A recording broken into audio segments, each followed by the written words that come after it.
There have been artists throughout history, but painting, sculpture, and architecture rose to genius during the Renaissance, beginning in the wealthy city-states of Italy, especially Florence, powered by the brilliant banker Cosimo de' Medici. It roughly started with Florentine painter and architect Giotto in the first third of the 14th century, called the Proto-Renaissance period. His team was funded by commissions for powerful families and the papacy. He became the court painter of King Robert of Naples. The obvious Renaissance painters were Leonardo da Vinci, Michelangelo, Raphael, Botticelli, Donatello, Titian, Bellini, Caravaggio, Cellini, and the list doesn't seem to quit. The great sculptor was Michelangelo. Before him were Donatello and Verrocchio. Cellini came a bit later. Architects included Brunelleschi and Ghiberti. Later were Michelangelo and Alberti. Artists needed patrons both to fund their works and where it would be placed. That included rich Italian merchants like the Medici, the papacy, and aristocrats like French King Francis I. As a famous thespian of Italian descent, Stanley Tucci was perfect for describing the food and countryside of Italy, including lots of obscure places. We hope to travel to Italy next year, providing our own food stories. But for now, it's only Tucci. My vids will continue on Renaissance artists.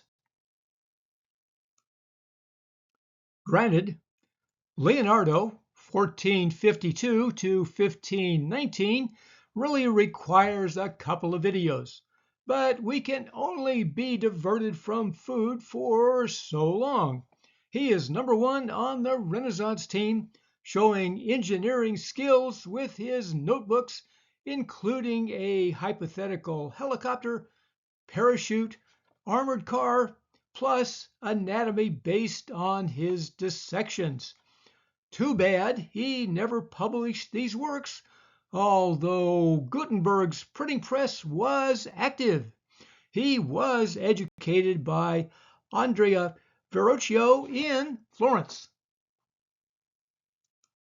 We know Leonardo particularly for his paintings by commissions which were often unfinished.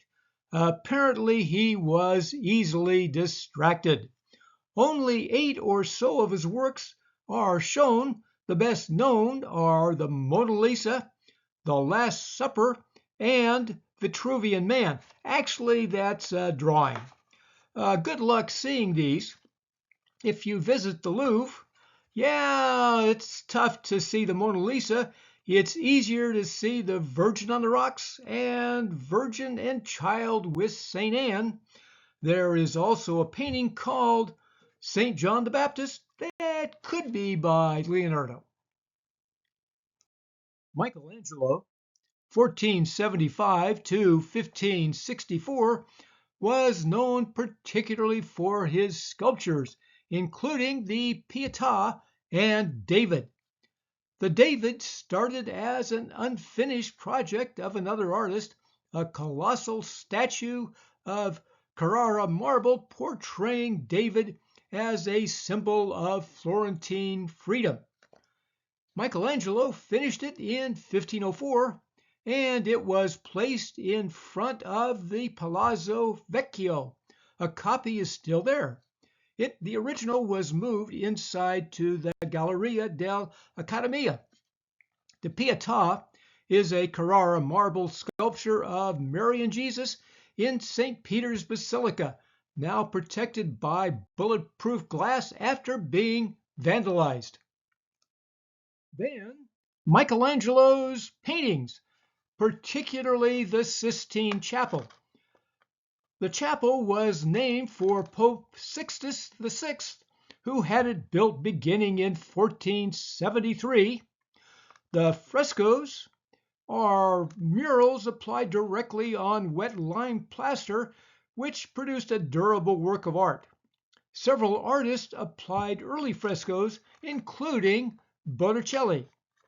Pope Julius II had Michelangelo paint the ceiling, and much later the Last Judgment.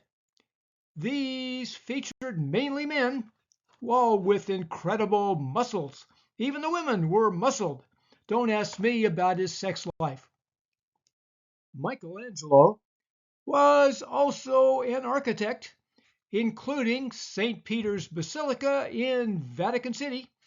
Actually, he was one of many architects over the decades. He is particularly known for the dome above the basilica. He's also known for the Florentine Medici Chapel. You can accomplish a lot if you live to an old age of 88 and never retire. Okay, on to other famous artists of the Italian Renaissance next time on Food History and Mystery.